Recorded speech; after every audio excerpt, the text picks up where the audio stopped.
Officer online अकॅडमीमध्ये आपणा सर्वांचं स्वागत आहे।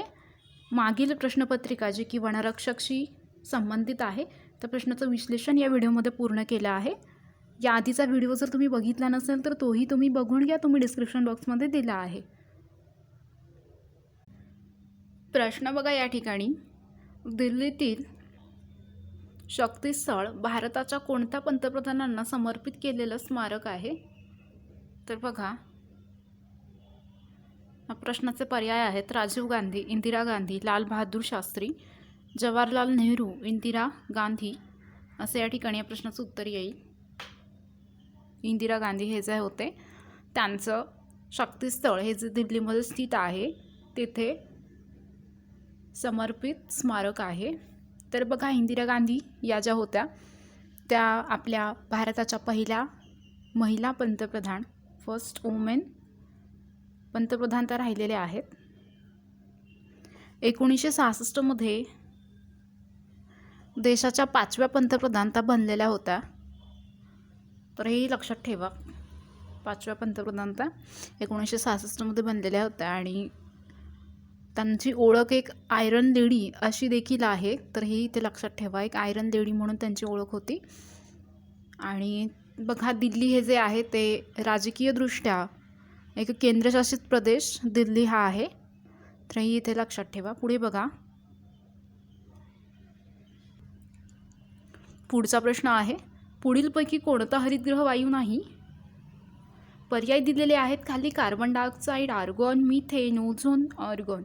या प्रश्नाचं उत्तर ऑर्गॉन असे या ठिकाणी येईल। या ठिकाणी कार्बन डायऑक्साईड, मिथेन, ओझोन हे जे आहेत ते हरितगृह वायू आहेत। तसेच बघा, जर हरितगृह वायू म्हटलं तर हायड्रोक्लोरोफ्लोरन्स हा देखील हरितगृह वायू येतो।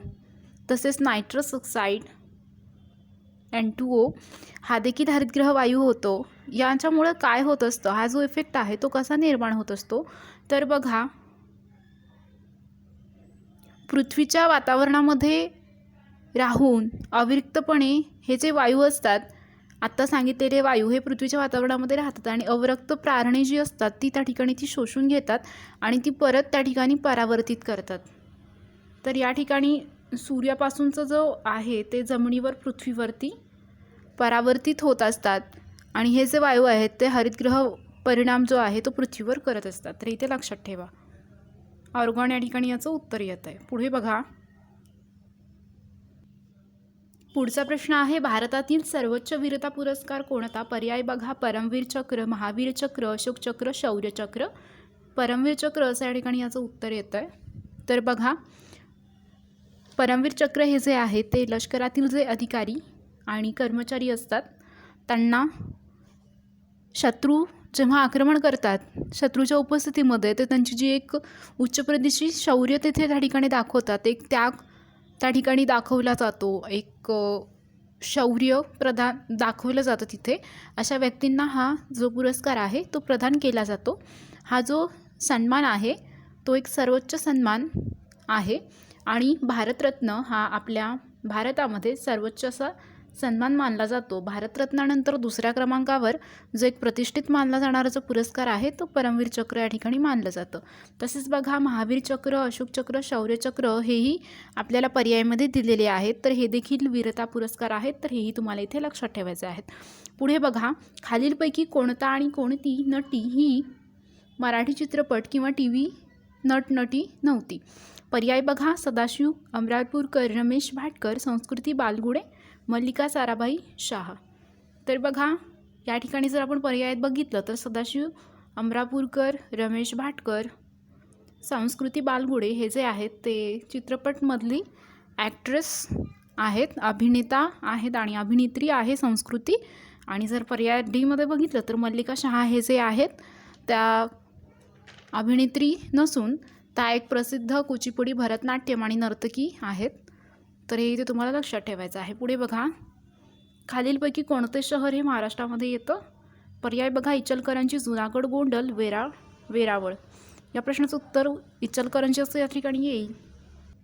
इचलकरंजी हे जे आहे ते बघा, महाराष्ट्र हे जे आहे त्या महाराष्ट्रामध्ये कोल्हापूर हे जे शहर आहे, हा जो जिल्हा आहे कोल्हापूर, या ठिकाणी पंचगंगा नदी आहे, तिच्याजवळ इचलकरंजी हे जे आहे ते शहर येतं आहे. तसेच बघा इचलकरंजी हे जे आहे ते वस्त्रोद्योग जो आहे, वस्त्रोद्योगामुळे ते नावारूपास आलेलं आहे. तसेच बघा महाराष्ट्राचं मँचेस्टर म्हणून याची ओळख आहे. पेपरला याच्यावरती प्रश्न विचारलेला आहे. महाराष्ट्राचे मँचेस्टर म्हणून कोणतं शहर आहे, तर महाराष्ट्राचे मँचेस्टर म्हणून इचलकरंजी हे जे आहे शहर ते ओळखलं जातं. तर इथे लक्षात ठेवा. पुढे बघा डॅश डॅश हा वंचित जंगल जमीन संरक्षण आणि विकासासाठी ग्राम समितींच्या सहभागीद्वारा लोकांचे आंदोलन तयार करण्यासाठीचा एक सरकारी उपक्रम आहे. पर्याय बघा संयुक्त वन संस्थापन, हरित शाळा उपक्रम, क्षमता निर्मितीद्वारे जैवविविधता, राष्ट्रीय हरित खाते. या प्रश्नाचं उत्तर येते संयुक्त वन व्यवस्थापनाचं. तर बघा पर्यावरणाचं संरक्षण करण्यासाठी आणि संवर्धन करण्यासाठी महत्त्वपूर्ण एक वैश्विक गरज आहे आणि पर्यावरणाचं संरक्षण आणि संवर्धन हे करणं आज काळाची गरज बनलेली आहे. पर्यावरणाशिवाय मानवी अस्तित्व या ठिकाणी शक्य नाही आहे. आपल्याला जर जगायचं असेल तर पर्यावरणाचं असणं खूप खूप महत्त्वाचं आहे, कारण पर्यावरणच नसेल तर माणूस त्याचं आयुष्य नाही जगू शकणार. बघा त्यासाठीच आपल्या भारतामध्ये संयुक्त वन व्यवस्थापन जे आहे त्या संयुक्त वन व्यवस्थापनाचा कार्यक्रम सुरू करण्यात आलेला आहे. तर इथेही तुम्ही लक्षात ठेवायचं आहे. पुढे बघा भारतामध्ये पंचायत राज प्रणाली ही किती स्तरीय आहे. पर्याय बघा 2 स्तर, 4 स्तर, 5 स्तर, 3 स्तर. या प्रश्नाचं उत्तर 3 स्तर असं इथे येतं. 3 स्तरावरती आपली जी भारतामध्ये पंचायत राज प्रणाली आहे ती बेस्ट आहे. तसेच बघा नेमकं काय असतं पंचायत राज प्रणालीमध्ये, तर बघा स्थानिक लोकांनी स्वतःच्या प्रश्नांची सोडवणूक करण्यासाठी स्वतःच स्थानिक पातळीवर व्यवस्था करणं म्हणजेच पंचायत राज. आपले जे स्थानिक लोक आहेत, स्थानिक पातळीवरची जी काही माणसं असतात, लोक असतात, त्यांना जे काही प्रश्न असतात त्यांच्या प्रश्नांची सोडवणूक करणं आणि एक स्थानिक पातळीवरती त्याची व्यवस्था करणं, त्या प्रश्नांचं सोल्युशन तिथं देणं म्हणजे त्या ठिकाणी पंचायत राज असतो. तसेच बघा पंचायत राज हा जो आहे तो एक राज्यसूचीतील विषय आहे. तर हेही तुम्हाला इथे लक्षात ठेवायचं आहे, राज्यसूचीतील विषय आहे आणि त्याच्यामध्ये त्याचं जे खातं आहे तर ते ग्रामविकास मंत्रालय खातं लक्षात ठेवा. ग्रामविकास मंत्रालय यांच्या अखत्यारीत ते येतं. कोणतं मंत्रालय आहे? ग्रामविकास मंत्रालय. इथे लक्षात ठेवा. तसेच बघा जे काही महाराष्ट्र जिल्हा परिषद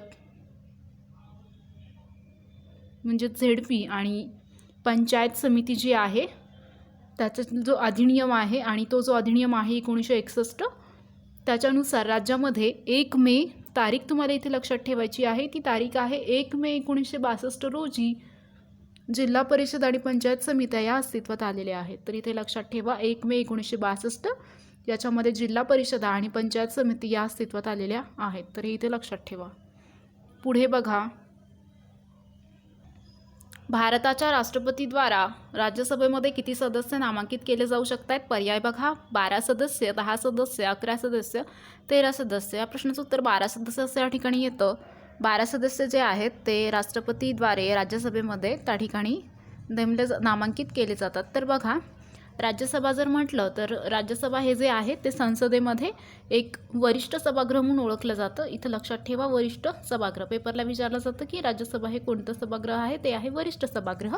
आणि बघा राज्यसभेमध्ये जर बघितलं तर त्याच्यामध्ये असतात 250 सभासद. तर इथे लक्षात ठेवायचं आहे तुम्हाला 250 सभासद तिथे असतात आणि 250 सभासद असतात आणि त्याच्यामध्ये 12 सदस्य जे असतात त्याची जी निवड आहे ती राष्ट्रपती करतात. आणि राष्ट्रपती कोणत्या विषयांना प्राधान्य देतात त्याच्यामध्ये, तर बघा कला साहित्य.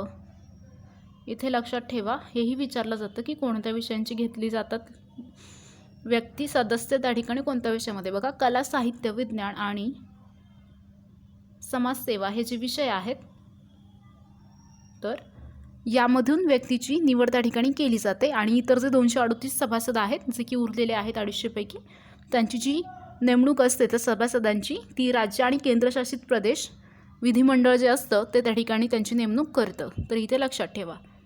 पुढे बघा भारतीय संविधानाच्या कोणत्या कलमामध्ये लोकसभा आणि राज्यसभेची संयुक्त बैठकी देण्यात आलेली आहे? कलम 101, कलम 108, कलम 105, कलम 134. या प्रश्नाचं उत्तर कलम 108 असं या ठिकाणी येतं. याच्यामध्ये भारतीय संविधानाच्या लोकसभा आणि राज्यसभेची जी संयुक्त बैठक आहे ती त्यामध्ये देण्यात आलेली आहे. तर बघा, संयुक्त बैठक जी असते ती का बोलवली जाते?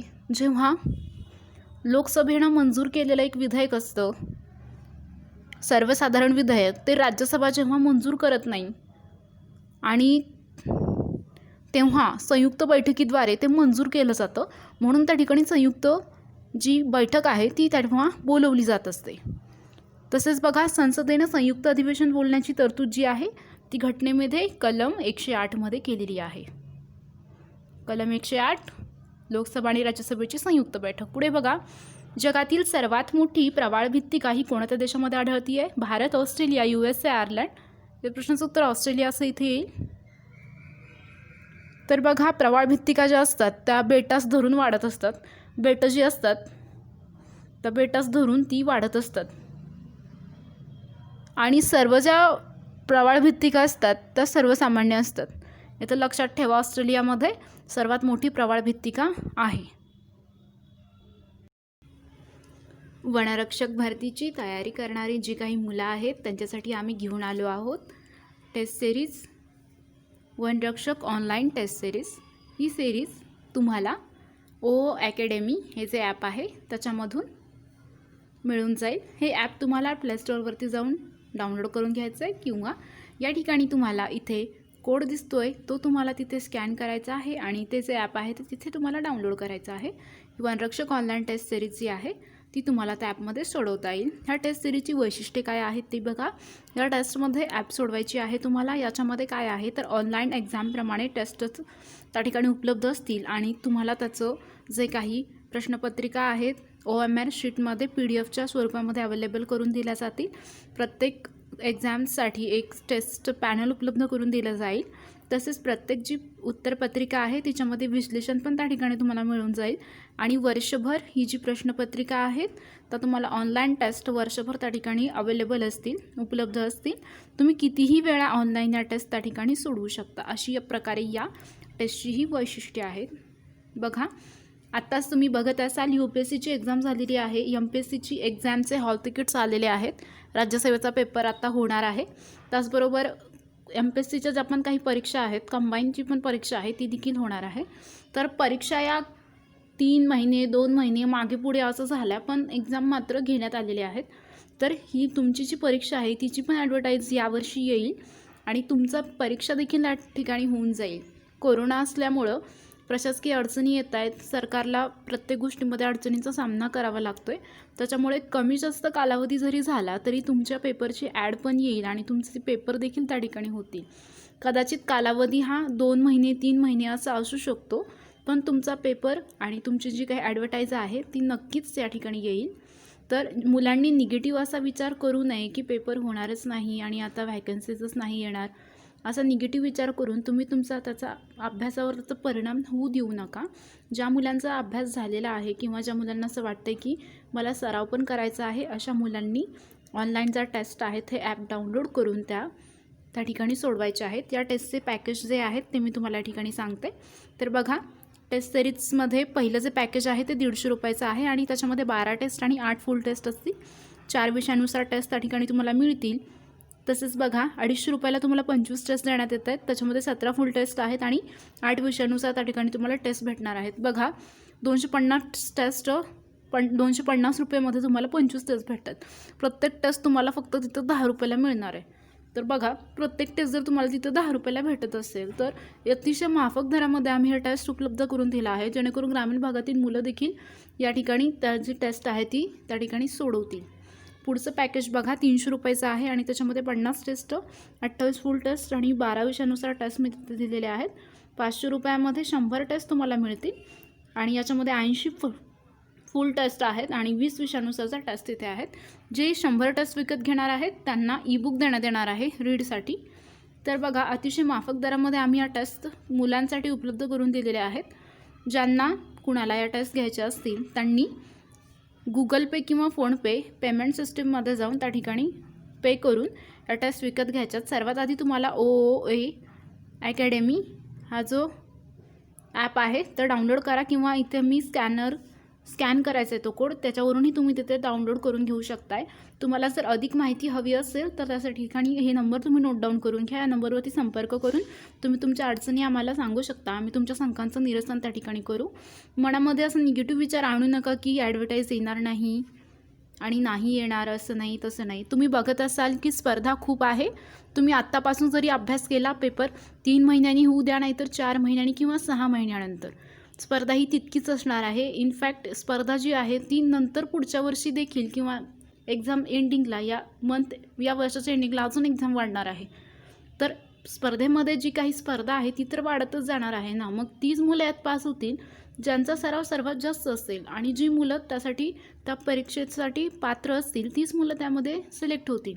मग ॲडव्हर्टाईज कधी येईल आणि ॲडव्हर्टाईज येणारच नाही, आम्ही सरावच नाही केला पाहिजे, असे मनात निगेटिव्ह विचार न आणता तुम्ही तुमचा सराव करा. कारण तुम्ही कधीही पेपर होऊ द्या, स्पर्धा ही तितकीच असेल. स्पर्धा ही अजून वाढणार आहे, कारण कोरोनामुळे बऱ्याच जणांचे जॉब गेलेले आहेत. तर सरकारी नोकरीकडे मुलांचा कल जो आहे तो इथे वाढलेला आहे. तर बघा मित्रांनो, जास्तीत जास्त सराव करा, जास्तीत जास्त टेस्ट सोडवा, निगेटिव्ह विचार करू नका, आणि तुमचा जो अभ्यास आहे तो दररोज व्यवस्थित सुरू ठेवा.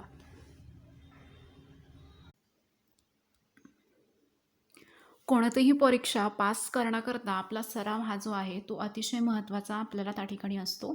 तर त्याच्यासाठीच जी मुलं वनरक्षक भरतीची तयारी करत आहेत त्यांच्यासाठी जो काही सराव आहे, जे प्रश्न त्यांना सोडवायचे आहेत, त्याच्यासाठी एक ॲप आहे OO academy app, that is officers online academy. तर या ॲपमध्ये तुम्हाला जे पेपर आहेत ते काही पेपर तुम्हाला फ्री सोडवण्यात येतील, तर काही पेपर तुम्ही पेड करून त्या ठिकाणी सॉल्व करू शकताय. हे जे ॲप आहे तुम्हाला प्ले स्टोअरवर जाऊन डाउनलोड करायचं आहे. याच्यामध्ये मोफत ऑनलाईन टेस्ट आहेत, व्हिडिओ लेक्चर्स, लाईव्ह क्लासेस, सर्व काही तुम्हाला तिथे मिळून जाईल. तसेच तुम्हाला वनरक्षक भरतीशी रिलेटेड जे काही पेपर्स असतील ते पण तुम्हाला त्या ठिकाणी सोडवण्यात येतील. प्ले स्टोअरला जाऊन तुम्ही OA असं त्या ठिकाणी सर्च केलं तर तुम्हाला ते ॲप मिळून जाईल. तर तुम्हाला तिथे डाउनलोड करून घ्यायचं आहे.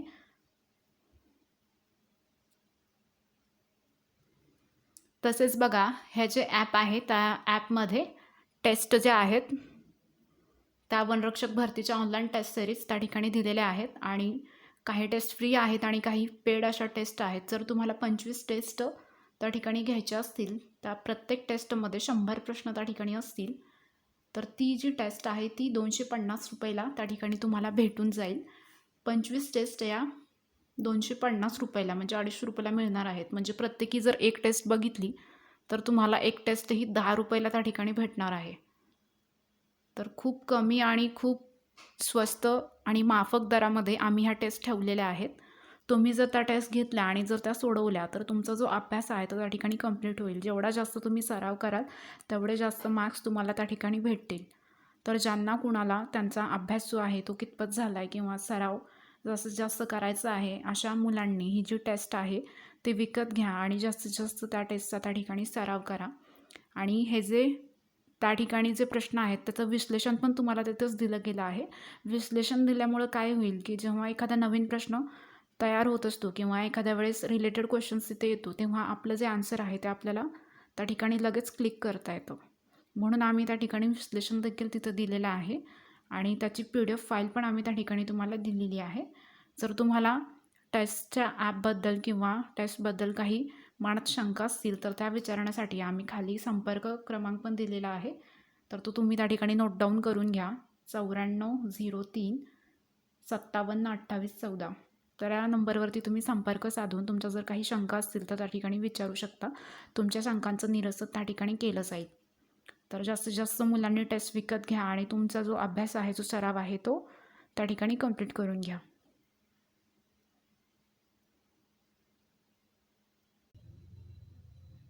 आपणास हा व्हिडिओ जर आवडला असेल तर याला लाईक करा, तुमच्या फ्रेंड्समध्ये याला शेअर करा, जेणेकरून त्यांच्यापर्यंत पण ही माहिती पोहोचेल. तसेच आपण जर ऑफिसर्स ऑनलाईन अकॅडमी या चॅनलला सबस्क्राईब केलं नसेल तर त्या ठिकाणी सबस्क्राईब करा, आणि बाजूला तुम्हाला बेल आयकॉनचं एक नोटिफिकेशनचं बटन दिसत असेल त्या ठिकाणी क्लिक करा, जेणेकरून आमचे नवीन व्हिडिओचे अपडेट्स जे आहेत ते तुम्हाला त्या ठिकाणी भेटतील. तुम्ही व्हिडिओ शेवटपर्यंत बघितला त्याबद्दल तुमचे खूप खूप धन्यवाद. चॅनलला सबस्क्राईब करा. Thanks for watching.